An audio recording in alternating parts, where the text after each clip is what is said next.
Witam wszystkich serdecznie w ten piękny, sobotni poranek. Pozwólcie, że przejdę do newsów. Tak jak wspomniałam Wam wcześniej, ja na początku Wam dzisiaj opowiem o awatarach AI, jakie są ryzyka związane z awatarem AI. Pokażę Wam też konsultanta AI, a także powiem o mapach Google, o Human Pin, o takiej recenzji takiego hardware'u, a także o Miss AI. Ale zacznijmy od samych awatarów AI. Zobaczcie proszę, udostępnię Wam ekran, mam nadzieję, że to będzie słychać. Zobaczcie proszę, jak może wyglądać taki awatar AI.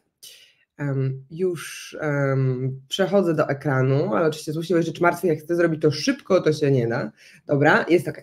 Dobrze, zobaczcie. Tu jest jeden z moich awatarów AI. Ja sobie ten awatar stworzyłam w HeyGen, czyli w takiej aplikacji, przepraszam, takiej aplikacji, o której Wam mówiłam parę odcinków temu. I to jest moja polska awatarka, czyli moja wersja, która mówi w języku polskim, jest to wersja, która wygląda tak jak ja, mówi tak jak ja i też rusza ustami, ma gesty, mimikę. Zobaczcie, jak to może wyglądać. Jestem konsultantem AI. Odpowiem na pytania dotyczące marketingu w Twojej organizacji. Nie jestem pewna, czy było słychać, dajcie proszę znać, czy było słychać, to nie wiem, czy uruchamiać po raz kolejny, czy niekoniecznie, ale w każdym razie HeyGen pozwala na stworzenie takiego awatara, która mówi tak jak Ty, wygląda tak jak Ty i mówi w 40 językach. I ja właśnie w czwartek na konferencji I Love Marketing mówiłam o tym, jak w 6 krokach stworzyć swój awatar AI. Pierwszym z takich celów jest to, żeby określić w ogóle cel stworzenia takiego awatara AI, cel wynikający ze strategii. Czy to jest ze strategii biznesowej, czyli do czego mi to jest, jakie mam rozwiązać problemy, jak mam na tym zarabiać, z strategii sprzedażowej, czyli kontynuując, jak mam na tym zarabiać, jak to monetyzować, czy to jest oddzielny produkt, czy może coś, co wspiera sprzedaż, albo wspiera obsługę klienta, albo czy może jest to powiązane z celem marketingowym, czyli chcemy wybudować wizerunek marki, chcemy pokazać się jako nowoczesna firma, być może chcemy przyspieszać niektóre procesy marketingowe. No i to jest taki pierwszy krok. Wszystkie 6 nie mogę Wam zdradzić, bo to wszystko jest tajemnicą, która została na I Love Marketing. Natomiast to, co jest mega, mega ważne, to to, że dzięki tej prezentacji, dzięki temu, że podzieliłam się wiedzą, dzięki temu, że była świetna publika, udało mi się wygrać to.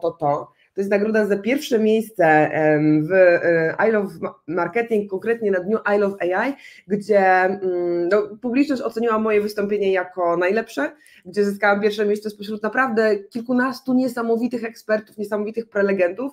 Ja nadal nie mogę uwierzyć w to, jak to się stało i co się stało, ale rzeczywiście pierwsze miejsce udało mi się zdobyć, czy ja mówię udało mi się, ale wszyscy mi gratulują, mówią, że zapracowałam na to przez wiele, wiele miesięcy, bo prezentacja naprawdę była soczysta, napakowana wiedzą, napakowana informacjami, też napakowana przykładami awatarów, no bo to, co teraz widzicie, to jest jeden z 10 przykładów awatarów, które podawałam, więc naprawdę tam było dużo mięska, dużo merytorycznej wartości. Jak zechcecie obejrzeć nagranie z tego wystąpienia, to ono na pewno jest na stronie Sprawny Marketing, aczkolwiek za paywallem, więc trzeba by wykupić wszystkie nagrania z tego dnia i naprawdę rekomenduję Wam, bo one są bardzo ciekawe i wśród tych nagrań właśnie jest nagranie to zwycięskie właśnie, które pozwoliło mi zdobyć tą statuetkę oraz pozwoliło mi, to taki jeszcze jeden szczegół, zdobyć ten oto piękny czek na 7000 zł jako pierwsze miejsce, 7000 zł jako wygrana, ale nie po to mówię, żeby się chwalić, tylko po to, żeby powiedzieć, na co ja te środki przeznaczyłam, bo od razu ze sceny powiedziałam, że całość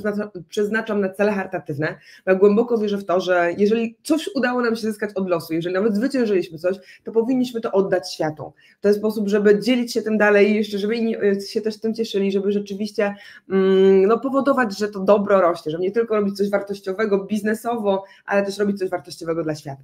I całość tego przychodu idzie na fundację Hearty, którą ja też wspieram, której pomagam też właśnie w tym, żeby jeszcze lepiej działała. Ja też działam teraz bardziej intensywnie jako wolontariuszka, która będzie pomagała tam ogarniać pomoc dla dzieci z domu dziecka, dzieci, które, mówmy się, najprościej w życiu nie mają, ale chcemy im pomagać zyskiwać nowe kompetencje, zwłaszcza kompetencje cyfrowe, technologiczne, też zyskiwać wiarę w siebie po to, żeby te dzieci rzeczywiście miały lepszy start, mimo że jednak nie mają bardzo, bardzo kolorowo, więc podeślę Wam linka do tej fundacji, żebyście też ją wspierali, żebyście zobaczyli, jak ona działa. Może kogoś z Was ta fundacja zainteresuje, może ktoś z Was zechce też wspierać Fundację Serdeczną, Fundację Hearty.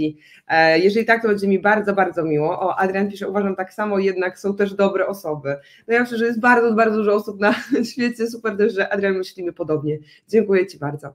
I tutaj podrzucam link do Fundacji Hearty, to jest Hearty lub Serdeczna na wersji polskiej, czyli serdeczna.org. więc oczywiście śmiało możecie sobie sprawdzić, obczaić tą stronę. Tak jak widzicie, wspieramy młodych ludzi w budowaniu własnej sprawczości, budowaniu swojej właśnie mocy, takiej siły, żebyśmy mogli właśnie zrobić coś dobrego dla świata, więc zachęcam Was po prostu, żeby na tą stronkę wpaść. Lena pisze, jesteś wspaniałą kobietą, dziękuję Ci bardzo i widzę, mam gratulacje, Adrian Woźniak pisze gratulacje, Mury pisze gratulacje, dziękuję Wam bardzo za wszystkie te miłe słowa. Super, dzięki wielkie. To zachęcam Was, żebyście wpadli na stronkę, zobaczyli, co tutaj jest napisane, co możemy zrobić wspólnie, co możemy podziałać, żeby rzeczywiście dzieciakom z domów dziecka, dzieciakom też z trudnych rodzin pomóc właśnie w tej sytuacji, no żeby jednak uzyskały ten uśmiech na twarz. Okej, to była taka mała wstawka, trochę oderwana od AI, ale myślę, że niezwykle ważna, więc warto tą chwilę było przeznaczyć. Jeżeli macie jakiekolwiek pytania związane ze światem AI, ze światem biznesu, czy też właśnie z samą fundacją, to śmiało te pytania zadawajcie, to przez cały live oczywiście będzie tutaj ten banerek. A teraz wróćmy do tematyki AI, wróćmy do tematyki związanej z tym, jak ten awatar AI można wykorzystać w swojej codziennej pracy. Ja o tym właśnie mówiłam na konferencji I Love Marketing i później podeślę Wam nagranie. Natomiast to, co jest mega ważne, to to, że to nie jest aż tak kolorowe, jakby nam się mogło wydawać, ponieważ uzyskanie takiego awatara AI wiąże się też z pewnego rodzaju ryzykami i zagrożeniami. I oczywiście ktoś mógł powiedzieć, no ale jakie ryzyka, no dlaczego, przecież to wszystko takie piękne, łatwe i przyjemne. No w sumie tak, w sumie łatwe, piękne i przyjemne, w sensie w dużym uproszczeniu ja ten proces tworzenia awatara AI skróciłam do 6 kroków, ale oprócz tych 6 kroków, o których mówiłam na konferencji sprawnego marketingu, na konferencji I Love AI, też są pewnego rodzaju ryzyka, których ja nie zdążyłam omówić na konferencji, no bo po prostu prezentacja moja miała mało czasu, więc teraz chciałam Wam powiedzieć o tych ryzykach związanych z wdrożeniem awatarów AI. Po pierwsze takie ryzyko, które jest związane z wdrożeniem awatarów AI, jest to, że już zawsze użytkownik będzie szukał, że tak powiem, podstępu, czyli zawsze będzie szukać tego, że być może to nie jest prawdziwy człowiek, być może to jest awatar, być może to nie jest prawda to, co ktoś mówi, być może to jest fake, więc gdy już raz stworzysz publiczność swój awatar, tutaj musisz bardzo uważać na to, co jest komunikowane, żeby też wprost komunikować, że rzeczywiście to jest mój awatar, a to jestem ja. To też pozwala użytkownikowi mieć pewną wolność wyboru, czy chcą mieć interakcję z awatarem AI, czy z człowiekiem. Czyli w momencie, kiedy ja na przykład klikam nagranie, chcę mieć podpis, czy jest to awatar AI, czy jest to prawdziwa osoba, która transmituje do Was na żywo, czy ja chcę dalej kontynuować rozmowę z awatarem, czy może jednak wolę przyłączyć się do prawdziwego człowieka. To samo się dzieje często na obsłudze klienta, kiedy ludzie mają do wyboru, czy chcesz porozmawiać z prawdziwym konsultantem, czy może chcesz po prostu wyklikać sprawę. Tak, i analogicznie, jak stworzysz swój awatar AI, oczywiście niezależnie od celu, tych celi może być bardzo dużo, natomiast niezależnie od tego, co stworzysz i w jaki sposób to udostępnisz, warto to oznaczać, co jest awatarem, a co jest człowiekiem. No i też jeszcze jedna rzecz bardzo ważna, jedna z 3 co najmniej, którą warto rozważyć tworząc awatar AI, to jak wprowadzenie awatara AI wpłynie na Twój zespół i na zatrudnienie. Bo pamiętaj, że awatar AI może, mówiąc wprost, zabrać ludziom pracę. Czyli jeżeli Twój awatar AI na przykład automatyzuje pewne zadania związane z obsługą klienta, to być może ludzie w zespole obsługi klienta nie będą już potrzebni, a być może będzie można ich przesunąć do innych zadań, a być może będzie można dać im jeszcze inną pracę, może bardziej kreatywną, bardziej niestandardową, albo w ogóle wyspecjalizować ich na nie tylko obsługę klienta, ale w ogóle na sprzedawców, gdzie już awatar AI nie sprzeda produktu za kilkanaście tysięcy złotych, tu jednak jest potrzebny kontakt z drugim człowiekiem. Więc zanim wdrożysz swój awatar AI, pomyśl, jak to wpłynie na Twój zespół, na Twoje zasoby ludzkie, na czas, po to, żeby rzeczywiście to wdrożenie było płynne i nie było ryzykowne dla morali zespołu, no bo ten zespół jest najważniejszy, to, że nam się dobrze pracowało, jest mega ważne i powinniśmy odpowiednio wcześnie komunikować, że taki awatar wprowadzamy.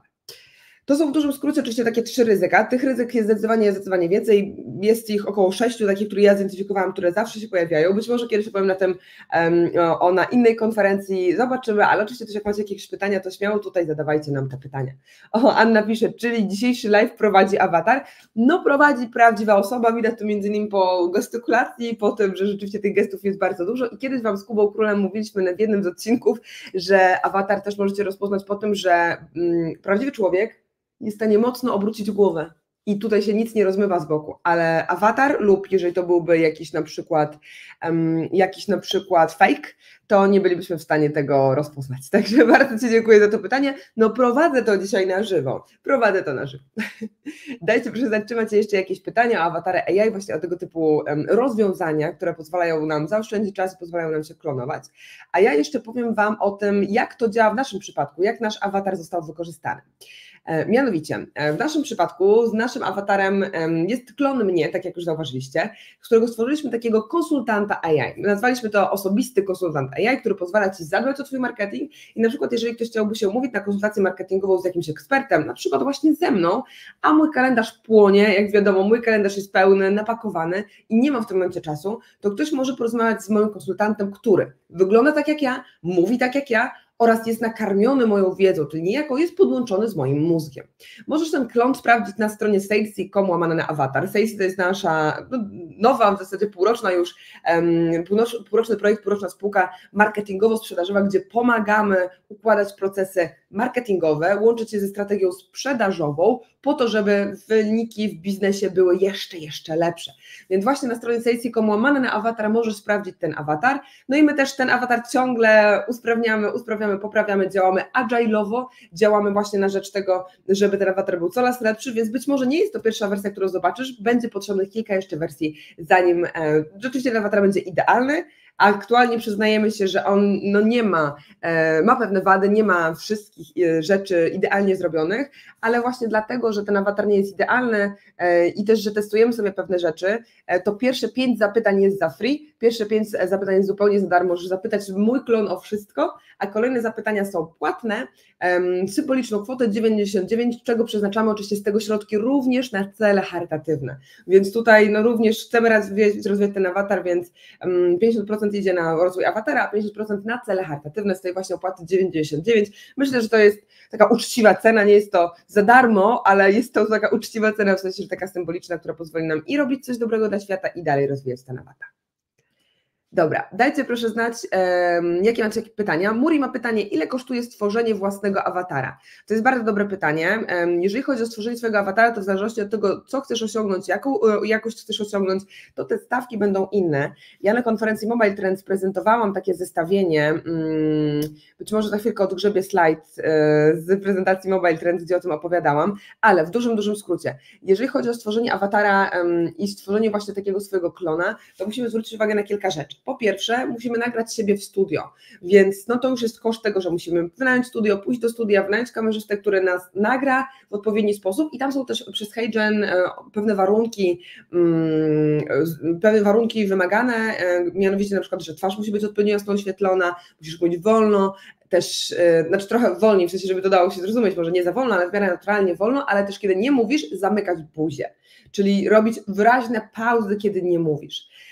Poza tym, oprócz nagrania w studio, oczywiście HeyGen $29 miesięcznie, to jest opłata subskrypcyjna, lub w większej, lepszej jakości tak zwany streaming, tak zwany fine-tuned avatar, czyli taki podrasowany awatar kosztuje $79 miesięcznie, przynajmniej to jest aktualna cena, oczywiście to się może wkrótce zmienić, bo wiadomo, to jest biznes, który może ten model biznesowy cennik też zmienić. Też jeżeli chcesz zrobić tak zwany streaming avatar, czyli streamować od razu na żywo ten awatarem, czyli ja wpisuję prompta i od razu dostaję odpowiedź od mojego awatara, to dodatkowo kosztuje $200, więc około 1000 zł. Więc jeżeli na przykład chciałabym, żeby mój awatar real time odpowiadał na pytania, a nie było to generowane po kilku minutach, no to dodatkowo ten 1000 trzeba było zainwestować, tak?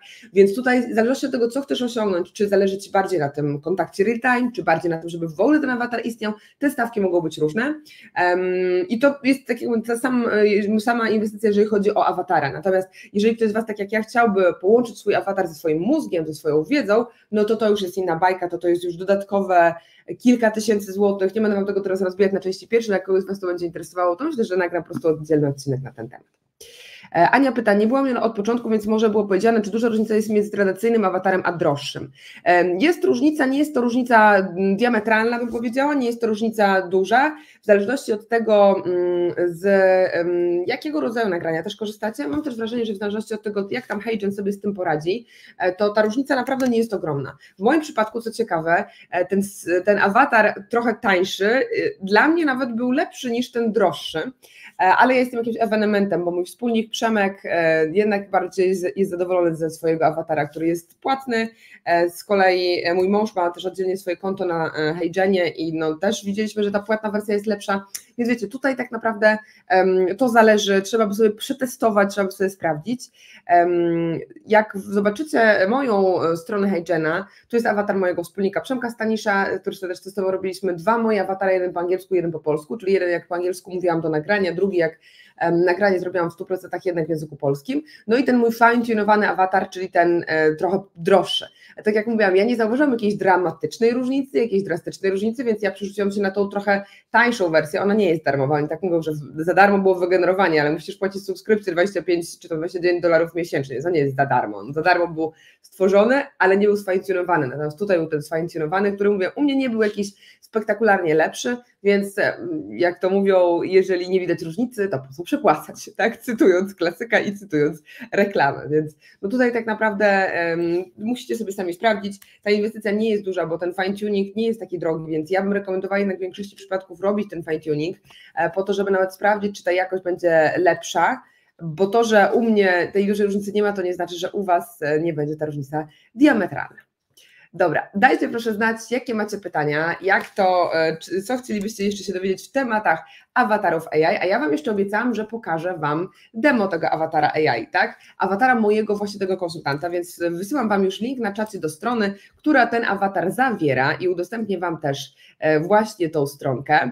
Wygląda to w ten sposób, tak jak pokazywałam wcześniej na slajdzie, jest to ten osobisty konsultant AI, możecie tutaj zobaczyć dłuższe nagranie, zobaczyć jak ten awatar działa, to nagranie w 100% zostało wygenerowane przez HeyGen, więc dajcie proszę znać, czy to fajnie wyszło, czy to było ok, czy według Was no, widać, że to jest człowiek, czy może widać, że to nie jest człowiek, czyli że właśnie ten awatar AI. Macie też tutaj opis tego, jak działa konsultant, czyli że odpowie na wszystkie Twoje pytania odnośnie marketingu, wyjaśni i nie zrozumiała pojęcia i przygotuje Cię do webinaru oraz pomoże w przygotowaniu strategii. I dlaczego akurat to jest takie wspólne, bo ja nakarmiłam ten awatar swoimi danymi, swoimi checklistami, procedurami, różnego rodzaju procesami, które zwykle używam we współpracy z klientami, czy to klientami B2B, czy B2C. Teraz to wszystko spisałam, skodyfikowałam razem z moim cudownym zespołem. Pozdrawiam mój cudowny zespół i bardzo dziękuję, że mi przy tym pomagał. Dziękuję bardzo. I właśnie spisaliśmy te wszystkie rzeczy i nakarmiliśmy tymi danymi awatar AI po to, żebyście mogli właśnie z takiego awatara korzystać i odpytać go o pewne różnego rodzaju szczegóły związane z strategią marketingu, z organizowaniem webinarów, czy też w ogóle z wszelkimi tematami związanymi z marketingiem. I tutaj tak naprawdę od razu jest napisane właśnie, że wspieramy Hearty Foundation, że można sobie sprawdzić stronkę Hearty, więc jak najbardziej też tutaj macie informację o tym, że przychód z tego awatara też idzie na cele charytatywne. I tutaj no docelowo, jak sobie klikniecie, jest ten czat. Możecie sobie porozmawiać właśnie z moją kopią po zalogowaniu się, trzeba założyć proste konto, zalogować się i docelowo też będzie tam się pojawiało nagranie, czyli nie tylko jak piszecie prompt, to jest odpowiedź na bazie mojej wiedzy, ale też będzie się pojawiało nagranie. Natomiast z racji tego, że to jest, tak jak mówiłam, pewna iteracja, pewna wersja, nie jest to jeszcze finalna, skończona wersja, to na razie sama odpowiedź jest tekstowa na bazie mojej wiedzy, a nagranie będzie przesyłane z odpowiedzią za parę dni. Po to jest ten adres e-mail, żeby przesłać Wam potem nagranie z odpowiedzią za kilka dni. Natomiast chcemy, żeby wkrótce było to tak zrobione, że ktoś wpisuje zapytanie, dostaje odpowiedź tekstową oraz dostaje odpowiedź w postaci mnie, która na żywo odpowiada na te pytania. Więc to już mam nadzieję, że już pod koniec kwietnia uda nam się to wykonać, dokończyć. Wiecie, to jest cała masa pracy programistycznej, ale mam nadzieję, że już wkrótce też dotkniemy tego finalnego efektu. Dobra, Ania pisze, no fajnie wyszło, myślałam, że Twoja wersja jest tą droższą. No właśnie jest tą tańszą. Co ciekawe, tak, jest tą tańszą, bo droższa jednak się aż tak bardzo nie sprawdziła. Więc też dobrze, że o tym mówisz. Tak, to jednak okazało się, że nie zawsze warto jest przepłacać, że czasami też ta wersja tańsza będzie ok. Aczkolwiek wiecie, pamiętajcie, że no, ja i tak najpierw zrobiłam też tą wersję droższą, w sensie ja sobie to przetestowałam. To nie jest tak, że ja tego w ogóle nie wykonałam, tylko chciałam sprawdzić, jak wygląda jedna i druga wersja. No i po prostu po testach wyszło mi, że nie ma jakiejś wielkiej różnicy. Adrian pisze, co Pani myśli o tworzeniu kursów na Udemy z pomocą AI? Myśli Pani, że dzięki AI można łatwiej i więcej zarobić na takich kursach? To są dwa pytania, podzielę je na dwie części. Po pierwsze, myślę, że dzięki takim awatarom AI na pewno można szybciej stworzyć kurs. To na 100% tego jestem pewna i przekonana, że dzięki takim awatarom AI możecie szybciej stworzyć swój kurs online, szybciej stworzyć content, tak? Więc tutaj na 100% tworzenie kursów będzie szybsze. Fakt, że no nie będzie to nadal tak idealne jak w kontakcie z drugim człowiekiem, więc awatar awatar nie przekaże tyle emocji, nie przekaże tyle energii, więc jeżeli jesteś osobą, która tak jak ja, jednak mimo wszystko bardzo jest ekspresyjna, to będzie widać tą różnicę. Ale jeżeli jesteś osobą bardzo spokojną, bardzo stonowaną, jeżeli jesteś osobą, która na co dzień mówi, momencik, ja włączę ten awatar w tle. Jeżeli jesteś osobą, która bardzo w spokojny sposób opowiada, to być może nie będzie widać tej różnicy, czy to mówisz ty, czy awatar, bo tutaj nadal tempo będzie takie same. Więc no myślę, że w zależności od twojej osobowości, w zależności od tego charakteru, właśnie ten awatar, ten lub ten, nie wiem, gdzie go widzicie, chyba tutaj go widzicie, ten awatar będzie widać, że jest bardziej prawdziwy lub nie będzie tego widać. Tak? Więc tak naprawdę musisz sam zdecydować, co będzie bardziej naturalne, lub też co będzie szybsze, więc ja tak naprawdę na szali bym położyła szybkość tworzenia oraz naturalność. Jeżeli coś będzie szybkie i w miarę naturalne, tworzyłabym tak ten kurs online. Jeżeli będzie szybkie, ale średnio naturalne, no to wtedy tak jak widzisz u mnie, ja w tym nagraniu też mamy wmontowane pewne elementy, żeby te momenty, kiedy ten awatar nie wygląda tak jak ja, żeby trochę zamarkować, żeby wstawić jakieś stawki, wstawić jakieś wideo, żeby ten core był stworzony przez awatar, czyli zrobione było szybciej, ale żeby nadal nie pokazywać, że to nie jest jakieś naturalne, żeby pozakrywać takie trochę dziwne gesty, dziwne elementy, dziwną mimikę właśnie fajnymi fragmentami, więc to jest kwestia montażu, fajnego zespołu, który właśnie pomoże Ci to zrobić.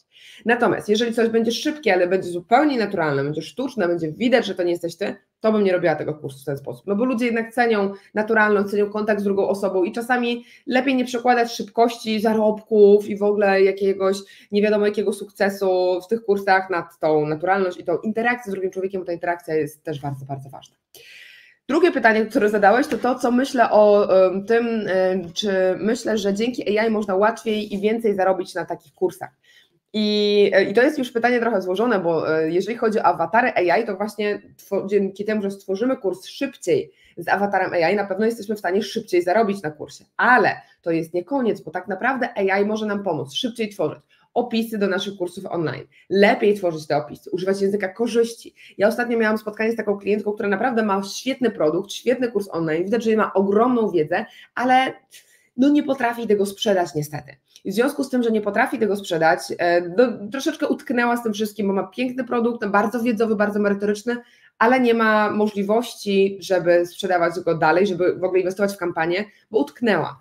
I w tym przypadku AI może nam pomóc stworzyć inne opisy, potestować sobie różnego rodzaju opisy kursów online, pisać też bardziej językiem korzyści, bo ja mogę napisać do czata GPT: hej czacie, masz tutaj teksty na stronę internetową, tutaj właśnie w ten sposób promowałam mój produkt, ale to się nie sprzedaje, więc przepisz to inaczej, napisz to językiem korzyści, albo napisz to modelem AIDA, albo użyj modelu konkretnego storytellingowego. Oczywiście to trzeba wiedzieć, jakie modele storytellingowe działają i trzeba wiedzieć, jak to zapromptować, ale w momencie, kiedy macie do wyboru wiele narzędzi AI, czy to ChatGPT, czy Perplexity, czy Google Gemini, o którym za chwilkę będę mówić, możecie bardzo dużo fajnych rzeczy zrobić tekstowych, plus jeszcze myślę, że to też na zarobki z kursów online wpływa też to, że no możemy stworzyć fajne grafiki, wizualizacje, jeżeli ktoś z Was mega się jara takimi rzeczami typu DALL-E, czy Midjourney, czy różnego rodzaju generative AI do grafiki, to możecie oczywiście wykorzystać narzędzia AI do tego, żeby szybciej tworzyć też tą oprawę wizualną swojego kursu i dzięki temu na koniec dnia właśnie też więcej zarobić na takim kursie. Więc konkludując moją wypowiedź, taką na bieżąco, bardzo też spontanicznie, ale myślę, że mam nadzieję, że merytorycznie, myślę, że tak, że można łatwiej i więcej zarobić na kursach online dzięki temu, że stosujemy właśnie narzędzia Generative AI, przy czym trzeba to zrobić strategicznie, trzeba zdecydować, które obszary wspieramy z AI, dzięki AI, czy wspieramy właśnie tworzenie wideo poprzez awatara, czy wspieramy się AI na przykład przez ChatGPT, przez to, że tworzymy content tekstowy dzięki AI, no lub też grafiki, które mają stanowić świetną oprawę graficzną, tak jak DALL-E, Midjourney, czy sama masa innych rzeczy graficznych, narzędzi graficznych, narzędzi Generative AI, które służą do grafiki, które pomogą nam po prostu szybciej ten content tworzyć.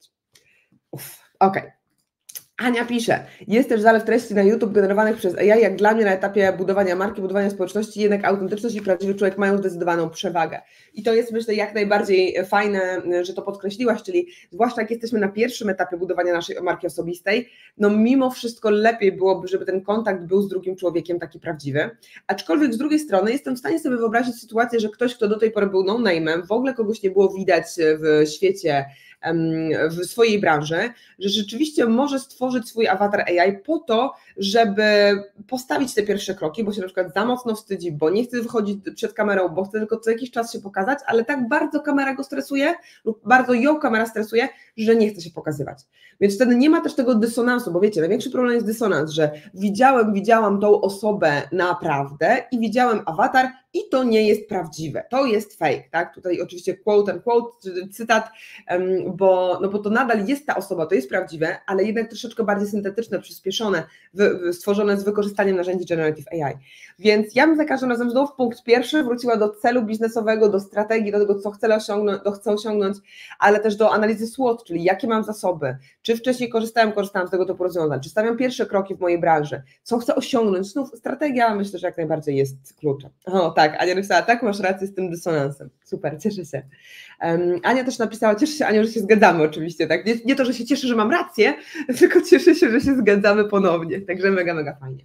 Ania pisze też, że jak ktoś ma już zbudowaną społeczność, to wtedy fajnie jest się wspierać AI z wyraźnym zaznaczeniem, że jest to treść generowana przez AI. Dokładnie tak. Ja też w trakcie poprzedniego live'a opowiadałam o tym, że już teraz YouTube wymaga od nas, twórców na YouTubie, żebyśmy oznaczali bardzo wyraźnie, które treści są stworzone przez AI.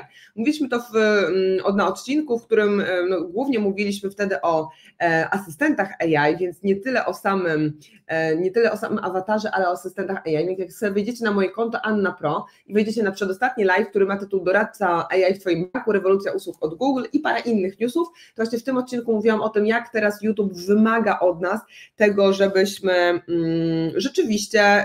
rzeczywiście oznaczali treści stworzone przez AI z wyraźnym tekstem, że hej, no właśnie to jest syntetyczne, to jest stworzone przez AI. Więc w tym odcinku jak najbardziej to znajdziecie, już Wam wysyłam link do tego odcinka na czacie, żebyście mogli sobie obejrzeć też ten poprzedni materiał. Więc już wyciszam stronkę, bo tutaj widzę, że mi zabuczało z dźwiękiem. Już patrzę też na Wasze pytania, bo widzę, że pojawiają się pytania, także dajcie znać, jakie macie pytanka. I już sobie patrzę. Dobra, i tutaj odcinek o asystentach AI, już Wam wklejam. Adrian pyta, a mając dobry kurs online, a brak środków na marketing, czy to AI może nas za darmo zareklamować? To zależy, co masz na myśli przez za darmo zareklamować, w sensie...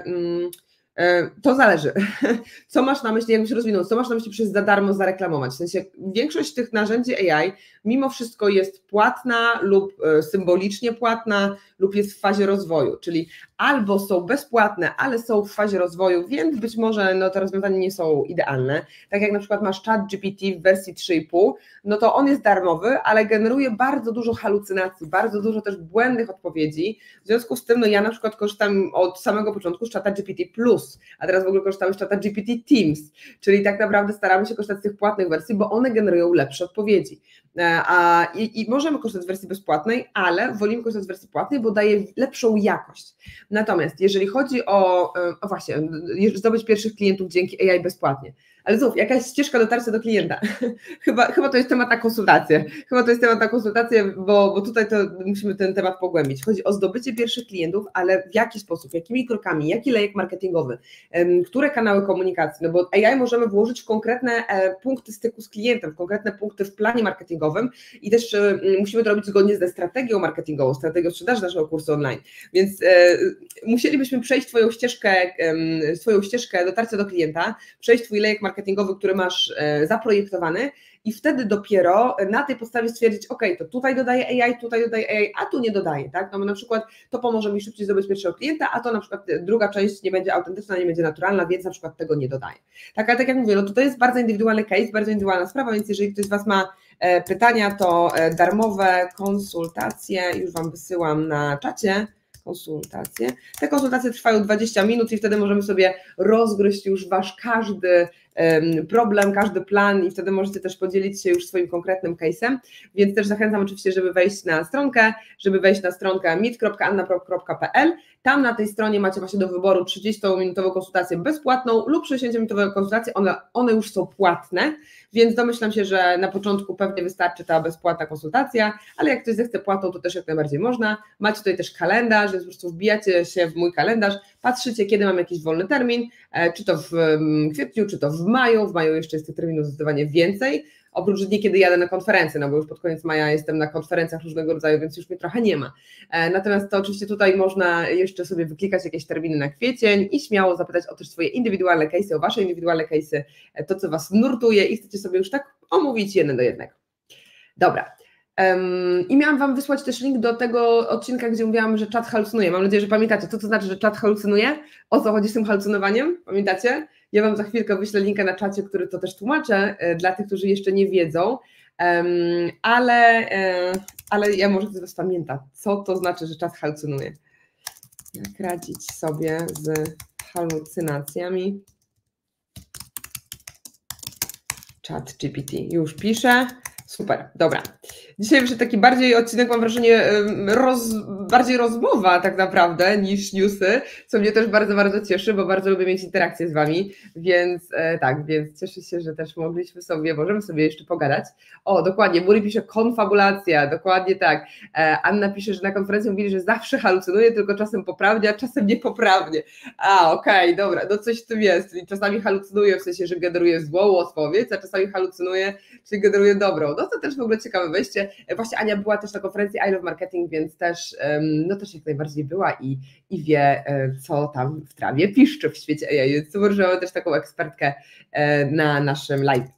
No dobra, to teraz w takim razie, jak już wiemy, dlaczego ChatGPT halucynuje i konfabuluje, zmyśla, to jak najbardziej podsyłam Wam też odcinek do tego materiału, gdzie mówiłam, co zrobić, żeby sobie z tym poradzić, z tymi halucynacjami czata GPT. Dobra, teraz przechodzimy do kolejnych newsów, bo się zatrzymałam na punkcie 2, a chciałabym jeszcze dotrzeć do kilku dodatkowych punktów. Mianowicie, Google ogłosił, że będzie teraz można łatwiej tworzyć razem z nimi nowego rodzaju asystentów AI, czyli to, co ja Wam pokazałam, że stworzyłam w ramach właśnie mojego awatara AI, w ramach właśnie tego mojego asystenta AI, teraz będzie można robić nie tylko z tego typu narzędziami, o których Wam mówiłam, ale też z Googlem. I tutaj możemy sobie wejść na stronkę, YouTube'ową, w zasadzie bardzo fajnie opowiada to jeden z YouTuberów, Matthew Berman, który pokazał nam z jednej strony, jak teraz nowe modele od Google'a działają, za chwilkę uruchomił sobie fragment tego wideo, a także powiedział właśnie, że możliwe będzie szybsze tworzenie asystentów, czyli tak zwanych GPTS-ów, czatów takich, tak jak w czacie GPT macie GPTS-y, czyli takich asystentów AI od konkretnych zadań, tak teraz w Google będzie to możliwe, a niby nawet będzie możliwe jeszcze lepsze stworzenie takich asystentów niż w czacie GPT, bo tak jak widzicie, model GPT-4 w tym momencie ma zdecydowanie mniej tokenów niż model Gemini 1,5 Pro, Gemini 1,5 Pro, tak? Ciężko to jest odmienić. Gemini 1.5 Pro i teraz możemy sobie stworzyć dzięki temu jeszcze lepszej jakości tak naprawdę tych naszych asystentów. Spróbujmy obejrzeć fragment, mam nadzieję, że będzie ten fragment słychać, bo różnie to z udostępnianiem dźwięku na transmisji, tylko on miutuje stronę i już Wam uruchomię. Dajcie proszę znać, czy słychać, czy widać, czy słychać to nagranie. Uwaga, lecimy.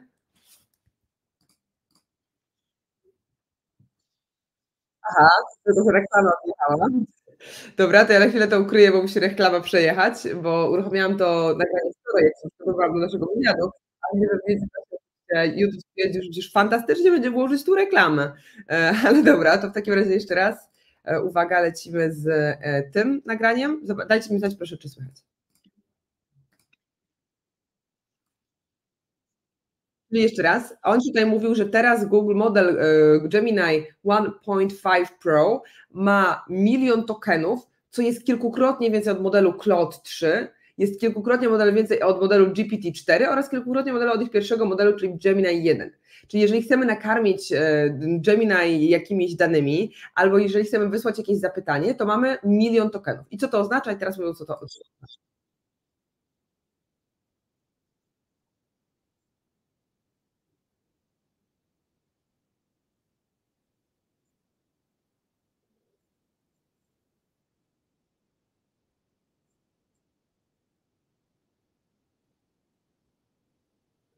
Czyli nie słychać go. Okej, dobra. Dobra, to w każdym razie musicie mi uwierzyć na słowo, że to bardzo, bardzo dużo. No, były też obrazki, czyli że ten 1 milion tokenów to jest 7000 słów, tak, to było kilka godzin, kilkanaście godzin nagrania, jeszcze raz uruchomię. czyli że 1 milion tokenów to jest naprawdę bardzo, bardzo dużo, że to jest godzina wideo, którą możemy nakarmić awatar, 11 godzin audio, 30 tysięcy linijek kodu albo 70 tysięcy słów. I co to oznacza? Co to oznacza dla nas jako dla użytkowników? Mianowicie to, że jak mamy wprowadzić jakieś zapytanie do Gemini, nie do ChatGPT, ale do Gemini, do Google Gemini, do rozwiązania od Google'a, to możemy zdecydowanie więcej niż ChatGPT napisać, też zdecydowanie więcej dostarczyć danych, ale też zdecydowanie więcej zapytać, uzyskać odpowiedź, w sensie, że rzeczywiście ta odpowiedź będzie bardziej szczegółowa. Więc to jest, myślę, mega news ze świata AI, czyli że możemy teraz mieć zdecydowanie większe okno tak zwane kontekstowe. I dlaczego to jest takie ważne w kontekście asystentów AI? Dlatego, że jeżeli chcecie stworzyć teraz swojego asystenta AI opartego właśnie o waszą wiedzę, no to tą bazę wiedzy, jak wkładaliśmy wcześniej do czata GPT, no to mieliśmy ograniczenie tokenowe. A teraz możemy wprowadzić tą samą bazę do Google Gemini i to ograniczenie tokenowe nadal jest, ale tak naprawdę 1 milion tokenów to jest tak dużo, że możecie wprowadzić masę książek, masę materiałów, procedur waszych nagrań z YouTube'a właśnie po to, żeby uzyskać tak zwany klon waszego mózgu i dzięki temu na przykład właśnie stworzyć to asystenta tekstowego czy asystenta połączonego właśnie z wideo. Więc to jest, myślę, mega news, czyli 1 milion tokenów teraz dostępnych, to jest, myślę, naprawdę mega informacja, mega news i warto jest śledzić to, co teraz będzie się działo w Google. No jedynym wyzwaniem jest to, że Google nadal nie radzi sobie dobrze z językiem polskim, nadal widać duże różnice, że ChatGPT radzi sobie lepiej, Google radzi sobie gorzej, aczkolwiek no myślę, że tutaj to jest kwestia miesięcy, kiedy zostanie wprowadzony też język polski naprawdę na dobrą skalę, no bo teraz odpowiada nam Google Gemini w języku polskim, ale te odpowiedzi, no umówmy się, nie są najlepsze, więc trzeba jeszcze nadal, przynajmniej ja częściej pracuję na czacie GPT niż na rozwiązaniach typu Claude, Perplexity czy tam Google Gemini, bo jeszcze te rozwiązania nie są aż tak dobre. Natomiast na pewno warto śledzić to, co się będzie działo. Wysłam Wam też linka do tego newsa o tym, że właśnie Google tworzy swój nowy agent, stworzy swoje nowe narzędzie do budowania agentów AI. Już Wam wysłałam linka na czacie, mam nadzieję, że też to będzie dla Was ciekawa porcja informacji. Też jeżeli chodzi o Google'a, to też ciekawe jest to, że Google wypuścił swoją bazę modeli AI na stronie cloud.google.com. Po odpowiednim przejściu właśnie tej ścieżki znajdziecie wszystkie modele AI. To jest tak zwany Model Garden, czyli tak naprawdę ogród modeli z ponad 130 modelami AI, więc ja mogę sobie tutaj oczywiście zobaczyć też modele od Google, czyli Gemini, Gemma, ale też mogę sobie zobaczyć wszystkie inne modele, mogę sobie tutaj przeklikać różnego rodzaju rzeczy związane z modelami językowymi. Ja mam wrażenie, że to jest bardziej dla osób technicznych, tak? Że to jest bardziej dla osób, które już w tym momencie kodują różnego rodzaju rozwiązania, oparte właśnie o różnego rodzaju modele językowe i chcą przeklikać się między różnymi modelami. No bo zobaczcie, mamy oprócz Gemini Claude, mamy Gemmę, właśnie mamy Llama 3 od Mety, mamy Llama 2 i właśnie Llama 3 to też jest mega news, bo Llama 3 to jest model językowy, który teraz niedawno wyszedł, tak? Czyli że to jest news dosłownie z 18 kwietnia, że mamy teraz 2 modele z Lamy, czyli Llama 2, ten poprzedni i Llama 3, który naprawdę jest mega nowym modelem i możemy sobie też przetestować, dobra, kliknęłam po prostu, możemy sobie też przetestować właśnie to, jak ta Llama 3 działa, tak, więc mamy tutaj, widzę, że tutaj jeszcze nie ma na ich stronie informacji o tym, że to jest najnowsza wersja, widać, że to była jakaś aktualizacja do tej, jest, dobra, model release date, 18 kwietnia, więc jak widzicie, jest bardzo świeży news dosłownie sprzed 2 dni, to co jest ważne, to to, że te nowe modele zawierają 8 bilionów params i znów nie pamiętam, zapomniałam jak się nazywa ten parametr, ale parametrów, tak, chyba parametrów, czyli mam 8 miliardów w zasadzie parametrów, bo to jest 8 bilionów, czyli na polskie 8 biliardów parametrów, Llama 3 miała 70 miliardów parametrów, więc jak widać skok jest ogromny, tak, więc też ta Llama 3 widać, że modele od Mety też będą tutaj się biły w tym całym konkursie, nie wiem na ile wiecie coś z tej strony internetowej, ale w dużym uproszczeniu mamy po prostu do czynienia z taką nadal walką, kto będzie lepszy, kto będzie szybszy, kto stworzy lepszy i szybszy model językowy, bo ten, kto szybciej poradzi sobie na rynku, ten, kto stworzy lepszy model językowy, po prostu wygra ten cały konkurs, wyścig zbrojny, jeżeli chodzi o AI i zgarnie więcej użytkowników do swoich narzędzi Generative AI i zgarnie więcej więcej po prostu klientów, więc to ja myślę, że tutaj warto jest to obserwować, bo skoro Google wypuszcza coraz to nowe modele, Llama wypuszcza nowe modele, to być może w końcu też nadejdzie czas na model GPT-5, o którym co jakiś czas jest mowa, co jakiś czas są ploteczki, że może GPT-5 wyjdzie, a być może rzeczywiście będzie można jeszcze szybciej generować odpowiedzi w czacie GPT, który umówmy się na razie najlepiej sobie radzi z językiem polskim, z różnymi językami i też najlepiej sobie, jest całkiem przyjemny pod kątem user experience, więc też na pewno warto jest to podkreślić, że no jest to rozwiązanie, które na ten moment w Polsce przynajmniej spotyka się z dużą popularnością, ale na świecie też z szturmem zdobyło to, co się dzieje na rynku. Dobrze, mam nadzieję, że nie szłam za szybko już przez te awatary AI i przez tych asystentów, ale gdyby ktoś z Was potrzebował powtórzyć sobie informacje o tych asystentach AI, to przypominam, że my nagraliśmy też taki bezpłatny zupełnie właśnie odcinek na YouTube na temat właśnie asystentów AI, już Wam go tutaj udostępniam, czyli na moim kanale na Anna Pro.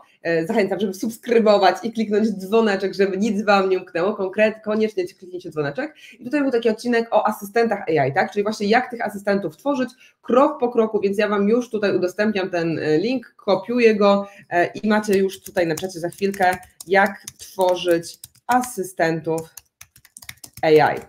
I macie od razu ten odcinek, mam nadzieję, że Wam się przyda, jeżeli ktoś z Was chce takiego asystenta sobie stworzyć, to żebyście mogli sobie łatwiej i szybciej swojego klona, swoją kopię zrobić. Dajcie znać, czy są jakieś pytania, czy chcielibyście o coś jeszcze zapytać, zanim przejdę do jeszcze 2 kolejnych newsów, dajcie znać, czy macie jakieś pytania, widzę, że mamy tutaj pochwały, pozdrawiamy Pawła, dziękuję Ci bardzo, dajcie proszę znać, czy macie jakieś pytania, czy chcielibyście się czegoś dowiedzieć jeszcze w kontekście właśnie asystentów, może ktoś z Was chce się sklonować, dajcie znać na czacie, kto z Was chce się sklonować i kto z Was chciałby więcej wiedzieć na temat takiego klonowania dzięki AI, na temat klonowania głosu, wideo, ja też nagram myślę oddzielny materiał na YouTube, oddzielny odcinek, gdzie krok po kroku wytłumaczę, w jaki sposób ten klon tworzyć. Krok po kroku wytłumaczę, jak to robiliśmy też dzięki właśnie tego typu rozwiązaniom typu HeyGen, aplikacja HeyGen, dzięki ChatGPT-4, dzięki różnego rodzaju modelom językowym dobrze połączonym właśnie ze sobą. Tak, dobrze, więc tutaj kilka newsów za nami. Dajcie znać, czy macie na ten moment jakieś pytania, czy coś Wam się w głowie pojawiło. Jeżeli tak, to ja oczywiście chętnie na te pytania odpowiem, a jeżeli pytań nie ma, to będę przechodziła do kolejnych newsów, do kolejnych informacji, które Wam dzisiaj chciałam pokazać. Mianowicie Google Maps zaroiło się od AI. Mamy nowe funkcje w Google Maps i Google Maps pokazało, że już jakiś czas temu, że jest plan na to, żeby w Google Maps były pewne elementy AI-owe, między innymi automatyczne organizowanie wycieczek, czy też po krótkim wpisaniu prompta, żeby te wycieczki były generowane w bardzo szybki sposób, łącznie z tym, co Ty lubisz robić, że Cię oprowadzi po miastach, albo oprowadzi po mieście, albo pokaże, gdzie warto na przykład spróbować coś dobrego, zjeść coś dobrego i te nowe funkcjonalności były tak naprawdę zapowiedziane w lutym tego roku, natomiast już dopiero teraz widać, że zostało to wprowadzone, zostało to ogłoszone 17 kwietnia, już Wam tutaj udostępniam też ekran, żebyście sobie zobaczyli, jak to wygląda, czyli Google Maps, tak jak widzicie, zaroiło się od AI, mamy też te nowe funkcje i w tym artykule akurat na stronie instalki.pl jest bardzo fajna analiza, dlaczego to się dzieje, jak to się dzieje. Jest też taki influencer AI-owy Artem Rusakowski, który analizował, jakie prompty wpisywał i okazuje się, że w tym momencie, kiedy wpisujesz zbyt skomplikowany plan, znaczy skomplikowany, czyli wpisujesz zaplanuj, zorganizuj, przeprowadź, to jest jeszcze niestety za dużo dla właśnie map Google'a, ale kiedy wpisał prostszy prompt, to okazało się, że przy takim bardziej prostym zapytaniu rzeczywiście zadziałało to już lepiej. Mamy nie tylko planowanie wycieczki, mamy nie tylko screenshoty, nie tylko zdjęcia miejsc, nie tylko sugestie, ale też mamy taki widok 3D. Tak, więc tutaj też można oczywiście sobie potestować samodzielnie. Myślę, że w Polsce oczywiście znów to wyjdzie dopiero dobrze za jakiś czas, więc raczej warto byłoby sobie potestować, jeżeli ktoś ma po angielsku dostęp do tego. Natomiast to, co tutaj jest ważne, to to, że wkrótce być może nie będziemy musieli przeznaczać aż tyle czasu na planowanie wycieczek, aż tyle czasu na planowanie nie tylko drogi z punktu A do punktu B, tylko rzeczywiście też na planowanie wycieczek. Bo zauważcie, że tak naprawdę Google Maps to jest rozwiązanie, które już dawno temu miało w sobie AI, no bo samo zaplanowanie ścieżki od A do B to jest jest pewnego rodzaju machine learning, tak? To jest sztuczna inteligencja, która pod spodem siedzi i planuje nam czas, która trasa będzie najszybsza, analizuje różne ścieżki dotarcia, pokazuje, estymuje nam czas, więc robi jakąś prognozę, więc tam już było AI, zanim to było modne. Natomiast teraz w tym momencie jeszcze możemy zobaczyć taki fajniejszy efekt wizualny, natomiast właśnie dzięki temu, że możemy tutaj sobie przeklikać i zobaczyć nie tylko te kwestie samej ścieżki trasy, ale też zobaczyć zdjęcia, zobaczyć efekty 3D, no i dzięki temu trochę lepiej, mam wrażenie, wszyscy rozumiemy, że okej, to jest AI, bo to ładnie też wygląda, więc dobrze to wygląda. Adrian ma pytanie, czy GPT-4 Turbo w Copilot do nauki języków obcych to dobry pomysł? Dobre pytanie, myślę, że to jest mega fajne pytanie. Jeżeli chodzi o GPT-4 Turbo, to na pewno zdecydowanie jest to lepsze rozwiązanie po pierwsze niż GPT bezpłatny, więc tutaj ja zawsze jestem za tym, żeby jednak korzystać z tej wersji płatnej, no z tego powodu, że generuje lepsze wyniki i mniej halucynuje. Jeżeli chodzi o naukę języków obcych, to na pewno fajnie jest sobie zrobić takiego asystenta właśnie AI, który będzie zaprojektowany po to, żeby pomóc Ci szybciej się tych języków uczyć.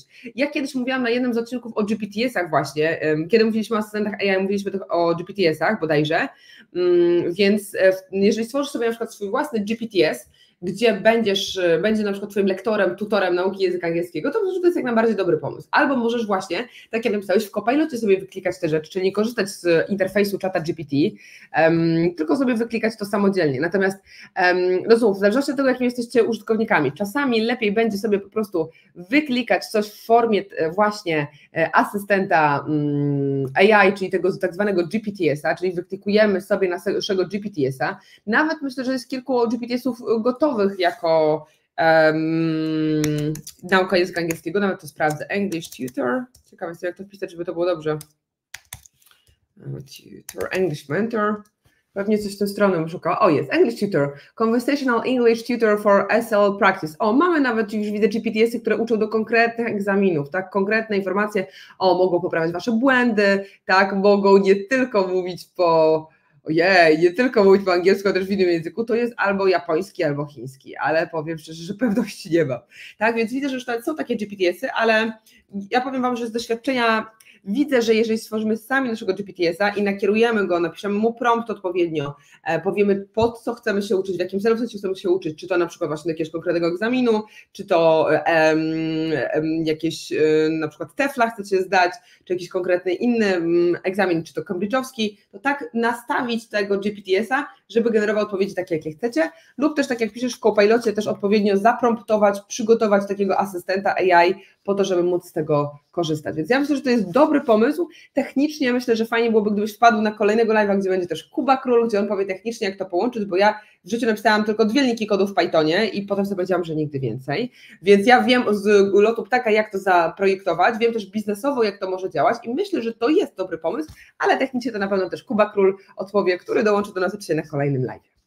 Dobra, dajcie znać, czy macie jeszcze jakieś pytania, dajcie znać, co jeszcze byście chcieli widzieć. Ja mam jeszcze 3 newsy dla Was, one są coraz krótsze, natomiast dajcie znać, czy macie jakieś pytania, czy jeszcze coś byście chcieli wiedzieć. Ja chętnie też na te pytania odpowiem, więc dajcie proszę znać, jakie pytania Wam się pojawiły. A jeżeli oczywiście ktoś z Was będzie potem oglądał nagranie z tego odcinka i pytań nie zdąży zadać, ale będzie chciał na przykład stworzyć strategię marketingową z użyciem AI, to ja Was oczywiście gorąco zapraszam na konsultację ze mną na stronie meet.anna.pl i ja tam mogę Wam doradzić, jak strategicznie wdrożyć AI w swoją organizację, jak też zaprojektować swoją strategię marketingu, jak zaprojektować swoją strategię sprzedażową. Dobrze. Adrian pisze, bardzo dobry live. Cieszę się, jeszcze 3 newsy przed nami w takim razie, jeszcze 3 newsy chciałabym Wam pokazać. W takim razie przechodzimy do kolejnych newsów. Kolejny news dotyczy narzędzia. No niestety, że tak powiem, recenzja tego narzędzia nie zaczyna się najlepiej, mianowicie recenzja zaczyna się od słów the worst product I ever reviewed for now. Czyli mamy narzędzie, które wygląda nawet całkiem ładnie. Tutaj taki jeden z influencerów AI-owych opowiada właśnie, jak to narzędzie wygląda. To jest tak zwany human pin, taka przypinka do człowieka, bym powiedziała, którą jak widzicie przyklejacie tutaj sobie na koszulę, przyklejacie właśnie do siebie, macie też dodatkową zapasową baterię, którą możecie tutaj dołączyć lub możecie ją podmieniać, kiedy ten human się rozładuje, a niestety rozładuje się bardzo często z tego, co się okazuje. Macie też fajnego case'a, w którym możecie ten human pin trzymać, ale do czego to w ogóle wszystko służy. Jeżeli chcielibyśmy wiedzieć, do czego to służy, to chodzi o to, żeby przestać korzystać ze smartfona, przestać korzystać z telefonu, tylko wpisywać prompty, wpisywać komendy, nawet nie wpisywać, tylko mówić, dyktować komendy właśnie do tego Human Pina. Czyli w momencie, jeżeli chcę sprawdzić pogodę i klikam sobie w smartfonie, hej, jaka będzie pogoda dzisiaj w Krakowie, Warszawie, Lublinie, no to ten Human Pin mówi mi, a pogoda będzie taka i taka, więc ubierz się ciepło. Więc nie musiałam wpisywać na telefonie, tylko wystarczy, że powiedziałam zapytanie. Tak? Więc na przykład to może wyglądać w ten sposób, że klikamy sobie właśnie na tym Human Pinie przycisk, zaczynamy mówić, a potem on nam udziela odpowiedzi. Poza tym też to, co jest też fajne w tym rozwiązaniu, to to, że on ma też lasery, za chwilę będzie może to widać na zdjęciu, że ma też lasery, które na ręce mogą nam wyświetlić pewne odpowiedzi, czyli na przykład możecie zobaczyć jakiś wykres na ręce, nie potrzebujecie dodatkowego ekranu, tylko tutaj od razu nasza ręka stanowi nasz ekran, więc nie potrzebujemy dodatkowego urządzenia, które gdzieś nosimy, trzymamy i jest, no powiedzmy, ciężkie i tak naprawdę to narzędzie jest zdecydowanie łatwiejsze. O dobra, bo znowu wskoczyła jakaś reklama. Natomiast tutaj też, tak jak widzieliście, ten człowiek wcześniej niekoniecznie zarekomendował to rozwiązanie, tylko napisał, że niekoniecznie jest ono dobre. Dlaczego nie jest to dobre? Dlatego, że no, waży mało, więc może spaść. To po pierwsze. Jest bardzo drogie, to po drugie, bo to rozwiązanie kosztuje, zaraz sobie sprawdzę Wam już konkretną kwotę, bo nie chciałabym tutaj zamarkować, tylko powiedzieć konkretnie, kosztuje $700 i $700 za samo urządzenie i dodatkowo $24 subskrypcji co miesiąc, tak, żeby mieć taką swoją przypinkę, czyli $700 to jest kilka tysięcy złotych, tak, około dwójki, za właśnie to rozwiązanie, plus jeszcze subskrypcja $23 miesięcznie, więc $100 miesięcznie dodatkowej subskrypcji, no to niestety według mnie zdecydowanie za dużo. Poza tym też w tego typu rozwiązaniach jeszcze nadal widać, że technologia nie jest dopracowana, więc jak ja wpisuję sobie mówię zapytanie, nawet nie wpisuję, ale mówię jakieś zapytanie, to no niestety nie działa to tak szybko. Ja Wam podeślę link oczywiście do tego nagrania, żebyście sobie zobaczyli, bo tutaj jest w ogóle konkretny przykład, jak to było wprowadzane, a spróbuję Wam też to wyświetlić może. Spróbuję tym razem, może razem z dźwiękiem, a Wy zadawajcie mi pytania. Adrian pisze, normalnie serial Black Mirror. No, to jest prawda. To rzeczywiście serial trochę tak, wygląda jak serial Black Mirror, trochę creepy, jak to mówią, kind of creepy. To zobaczę sobie, jak to działa. Mam nadzieję, że tym razem uda mi się to podłączyć. Czasami się udaje, jeżeli udostępniam z konkretnej zakładki, więc mam nadzieję, że teraz mi się to uda. Dobra, from tab. Tak. Dajcie proszę znać, czy słychać. Dajcie proszę znać, czy słychać to teraz opowieść. Listens when you touch it, so you can go, how tall is the Empire State Building? And then when you let go, it starts sending that query off to the crowd. The Empire State Building is 1,454 feet tall to the tip. The cloud, and it gets you an answer, which is great. And it also is multimodal, so that means it can look at the camera and see things and interact with the world around you. So look and tell me what you see. So it'll scan the room, use the cloud again. That little noise was it taking a little image, sending that image to the cloud, analyzing it, getting it back, then deciding what to tell me. You are sitting in front of a camera and a laptop. The camera is on a tripod and pointed at you. The laptop is open and you are looking at it. There are 3 pictures of dogs on the wall behind you. There is a window to the left of the camera. There is a boom mic on the table in front of you. There is a red carpet on the floor. Great. The camera can... Więc widzicie, są pewne funkcjonalności, które są zaskakujące. Tak jak pisał Adrian, normalnie jak w serialu Black Mirror, rozpoznaje naszą przestrzeń przed nami, rozpoznaje to, co się dzieje. Trwa to niestety jeszcze bardzo długo, bo tak jak widzieliście tą analizę, to w ogóle dla mnie to jest oszałamiające, jak ta analiza wyglądała, czyli że jest bardzo duża szczegółowość tej analizy, że to narzędzie tak naprawdę jest naszym asystentem, tak oni to nazwali Human Pin, ale tak naprawdę to jest nie tyle, że przypinka, ale nasz asystent, nasza dodatkowa para oczu, coś, co pomoże nam na przykład lepiej zapisywać nasze wspomnienia. Jeżeli ja na przykład nie zobaczę jakiegoś pięknego wodospadu, albo zobaczę, ale będę chciała wrócić do tego wspomnienia, to ta przypinka mi o tym przypomni. Więc to jest mega fajne, aczkolwiek znów, jak widzieliście, bardzo długo trwa to analizowanie. To po pierwsze. Po drugie jest to bardzo drogie rozwiązanie, $700 plus 29 subskrypcji. No ja myślę, że jeszcze nadal jest to too much. No i też czasami po prostu się przywiesza. No więc jak to rozwiązania typu różnego rodzaju hardware, znaczy w ogóle rozwiązania, może nie tyle co hardware, ale nawet w ogóle rozwiązania technologiczne. No zdarza się, że tak jak komputer się zawiesi, tak samo takie rozwiązanie może się zawiesić, a że jest to jeszcze dodatkowo małe, nowe, no to jest duże ryzyko tego, że to po prostu nie będzie działać. Ale myślę, że warto tego typu rozwiązania obserwować. Zobaczymy, które z nich przebije się na rynku, bo w momencie, kiedy ja zawsze robię live na temat tego typu rozwiązań z Kubą Królem, to Kuba jest bardzo, bardzo sceptyczny, że nie potrzebujemy kolejnego hardware'u, nie potrzebujemy czegoś poza smartfonami, więc no tutaj na pewno taka opinia też jest, myślę, że częściowo istotna i ważna, no bo czasami rzeczywiście jest za dużo hype'u wokół tego typu rozwiązań niż prawdziwej pomocy ludziom, ale z drugiej strony, gdybyśmy nie testowali tego typu rozwiązań, gdybyśmy nie robili innowacji, to smartfon też by nie powstał. Więc ja myślę, że po pierwsze warto jest wspierać takie rozwiązania, nawet obserwując, lajkując i dając ludziom feedback, że podoba mi się lub nie podoba, bo może akurat the next big thing, duża kolejna rzecz innowacyjna będzie związana z czymś, co jeszcze nam się w głowach nie mieści, czyli jednak nie ze smartfonem, tylko z czymś, co będzie poręczne i się przyzwyczaimy po prostu do korzystania z tego zamiast ze smartfonów. Także już Wam wysyłam na czacie link do tego konkretnego rozwiązania, czyli do Human Pin. Już jeśli chcecie zobaczyć opinię, jeżeli chcecie zobaczyć ten właśnie review, to jak najbardziej możecie sobie zobaczyć pod tym linkiem, który Wam w tym momencie wysłałam. Dobrze, to teraz a propos jeszcze narzędzi i a propos urządzeń różnego rodzaju. Pytaliście mi wcześniej, czy było słychać, czy było dobrze z dźwiękiem, ale chcę Wam pokazać jeszcze jedno wideo. Mianowicie wideo tym razem jest od Logitecha, więc tutaj, już zmieniam ekran, to wideo jest od Logitecha, czyli no, producenta myszek. Pewnie ta firma, tak jak Wam, tak jak mi się mocno kojarzy z myszkami. No i Logitech wpadł teraz na genialne rozwiązanie, żeby umożliwić korzystanie z AI dzięki ich myszkom. Więc mamy tutaj od razu nasz news sprzed 2 dni, więc znowu świeżynka.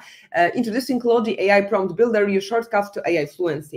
Więc mamy tutaj informację o tym po pierwsze, że Logitech wchodzi też w światek AI. Poza tym została stworzona myszka, która macie szybciej połączyć ze światem AI, czyli za pomocą 2 prostych kliknięć jesteś w stanie podłączyć się do czata GPT, bodajże, jeżeli dobrze pamiętam. Więc widać, że nawet rozwiązania hardware'owe teraz widzą potencjał w tych rozwiązaniach Generative AI i będzie coraz więcej rozwiązań, które będą integrować jedno z drugim. Zobaczmy, jak to wygląda na wideo, spróbujmy sobie to wideo uruchomić. Mam nadzieję, że technicznie wszystko będzie ok, że nam wideo zagra. Zobaczmy w takim razie, jak to będzie działało. To use the Logi AI Prompt Builder, Moment, trochę wcześniej. I struggle to write a good prompt. The Logi AI Prompt Builder is a new tool that can be summoned with the click of a Logitech keyboard or mouse and helps me to rapidly and simply. Czyli mamy tak naprawdę AI Prompt Builder, czyli to narzędzie do tworzenia promptów, ale uruchamiamy je kliknięciem myszki Logitech, proste kliknięcie. Prompt ChatGPT without breaking the flow of my work. To use the Logi AI. On tak jak wspomniał, że dzięki temu, że za pomocą jednego prostego kliknięcia jestem w stanie połączyć się z ChatGPT, czyli dobrze powiedziałam, że dobrze pamiętam, że ChatGPT, czyli nie muszę psuć mojego workflow w ciągu dnia, nie muszę tak naprawdę łączyć się między oknami, jednym, drugim, piątym, tylko od razu za pomocą kilku kliknięć łączę się z Chatem GPT, co według mnie jest bardzo fajnym przyspieszeniem pracy. Jeżeli myszka ma być narzędziem, które nam pracę przyspiesza, to myślę, że to jest jedna z opcji, którą chciałabym mieć. Spróbujmy obejrzeć jeszcze fragment, dajcie znać jeszcze, czy słychać, bo chciałbym mieć potwierdzenie w 100%, że technicznie jest ok. AI Prompt Builder. I highlight the text I wish to work with and press the shortcut button I've chosen in the Logi Options Plus app. An intuitive interface pops up on top of my work, and it has automatically copied the text I had selected. I can choose from predefined recipes of commonly used queries such as rephrase or summarize, saving me time while also creating a good prompt. I use these drop-down menus to quickly build. No i to tak oczywiście w dużym skrócie, czyli że jeżeli chcecie szybciej tworzyć prompty, tworzyć lepsze prompty, jeżeli chcecie korzystać z tego skrótu właśnie, które Logitech zaproponował w swojej myszce, żeby szybciej połączyć się z czatem GPT, to teraz jest to możliwe. Wyślę Wam linka na czacie do artykułu na temat tego, jak to będzie działać, czyli Logitech z przyciskiem AI i już Wam wysyłam na czacie, może kogoś z Was taka myszka zainteresuje. Dobra, Logitech, przycisk AI, już Wam wysyłam. Dobra, i mamy w takim razie, to był nasz przedostatni news, ale teraz jeszcze jeden mega fajny news chciałam Wam powiedzieć. Mega fajny, ale też mega śmieszny, bo my tutaj o hardware'ze, o innowacjach, o biznesie, o tym, jak strategia marketingowa łączy się z strategią biznesu, sprzedaży, to jest wszystko bardzo ważne, ale jednocześnie czasami warto się pośmiać. A dlaczego chcę się pośmiać? Dlatego, że został ogłoszony konkurs na Miss AI. Miss AI, czyli to, co było w ekranie dzisiejszego live'a. Jak ja przeczytałam ten news, to śmiechłam i to dość mocno. Mianowicie został ogłoszony konkurs Miss AI, czyli pierwszy na świecie konkurs piękności dla cyfrowych kobiet. Więc AI niestety nie tylko jest wykorzystywane do wiedzy, do biznesu, do tworzenia dobra, ale jest też wykorzystywane do tego, żeby zrobić konkurs piękności. Ja zaczynam się zastanawiać, dokąd zmierza ludzkość w związku z tym.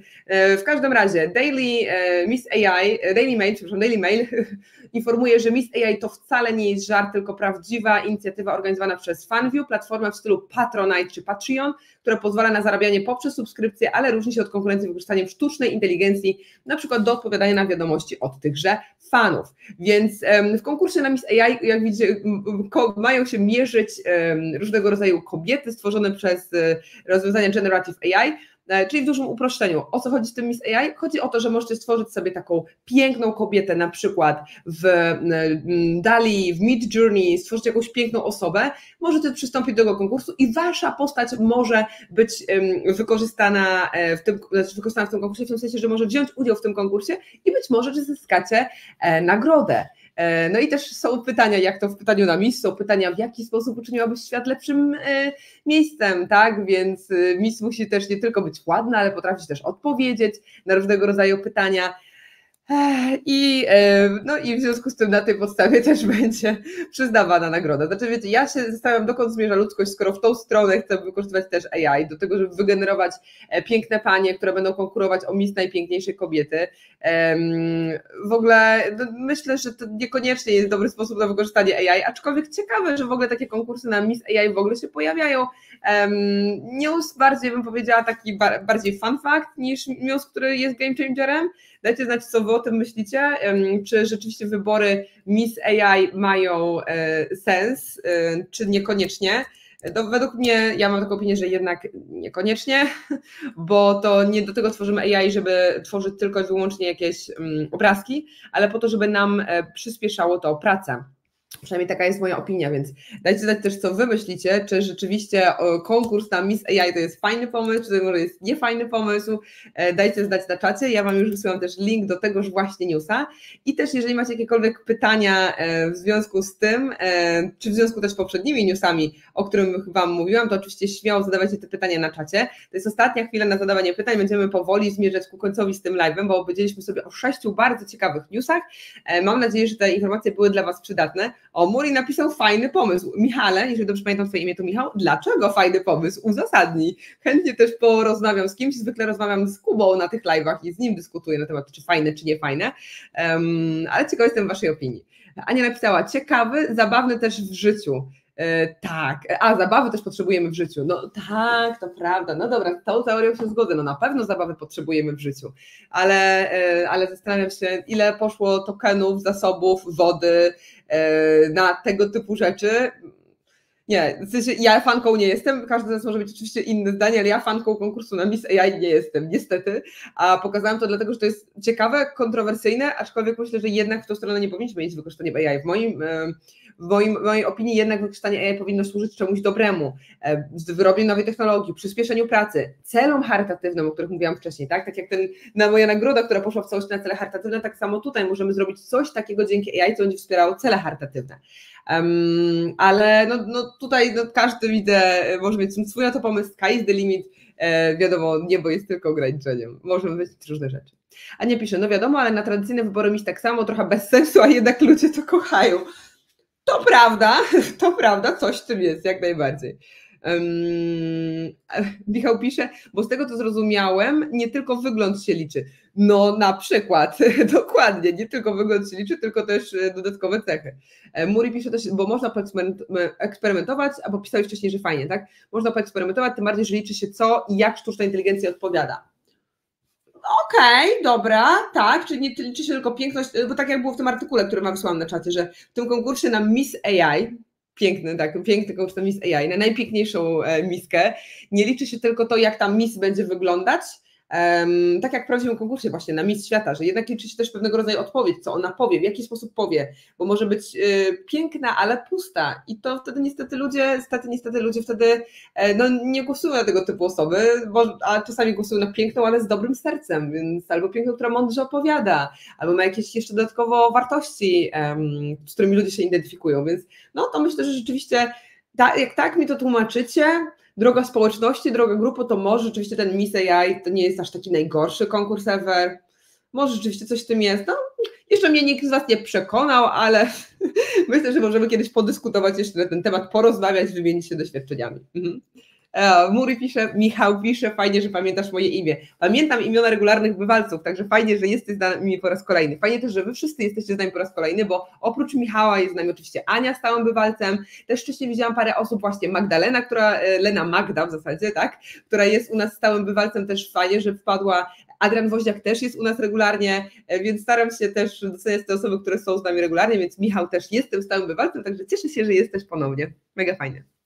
Ania pisała jeszcze, że to no mnie raczej nie interesuje, nie będę śledzić, ale to jest jakaś forma rozrywki, internet też powinien służyć do wyższych celów, a jak jest, to wiemy, dokładnie, słodkie koty postawiły internet, wiemy, że internet kotami stoi i generalnie internet powstał dzięki temu, już parę razy to powiedziałam i to jest naprawdę fakt, że no, internet powstał dlatego w dużej mierze, że no, ludzie chcieli sobie przesyłać różnego rodzaju informacje, najpierw militarne, wojskowe, potem dopiero trafiło do użycia, a w ogóle wideo typu YouTube nie było pierwszym formatem wideo, które było jakkolwiek wykorzystywane przez ludzi, tylko przed wideo na YouTubie było popularne przesyłanie sobie filmów porno poprzez internet, platformy wideo, ale z pornografią, więc w ogóle dlatego ja zawsze się śmieję, że internet stoi na porno oraz na słodkich kotach, czyli na rozrywce, no bo to były pierwsze rzeczy, które spowodowały tak szybki rozwój internetu i tak szybkie pomysły na wykorzystanie tego, że hej, są różne rzeczy, którymi możemy się dzielić, typu porno albo słodkie kotki i dalej ludzie zaczęli tymi informacjami się dzielić, a dopiero potem zaczęli się dzielić informacjami też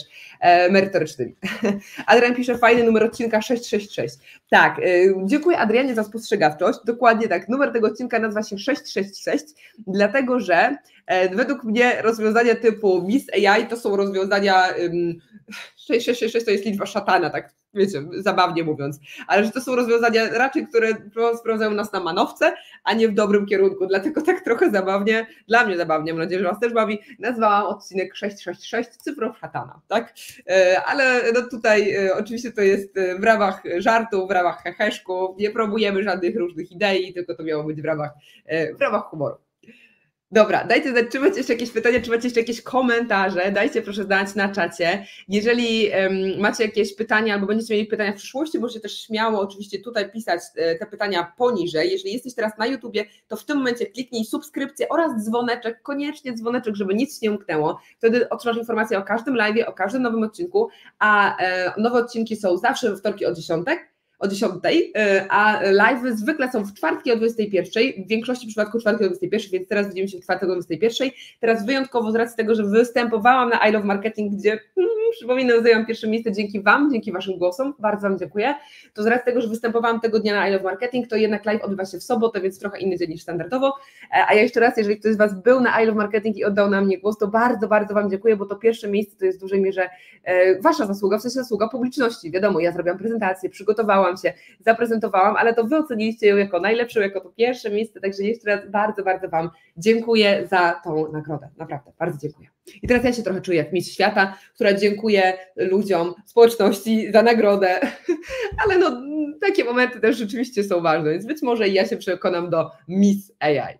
O, Ania pisze, piękna ta statuetka, piękna, ale jaka ciężka, po prostu niesamowita, jest naprawdę bardzo ciężka. Nie wiem, czy prawdziwe złoto, raczej nie, ale jest prześliczna.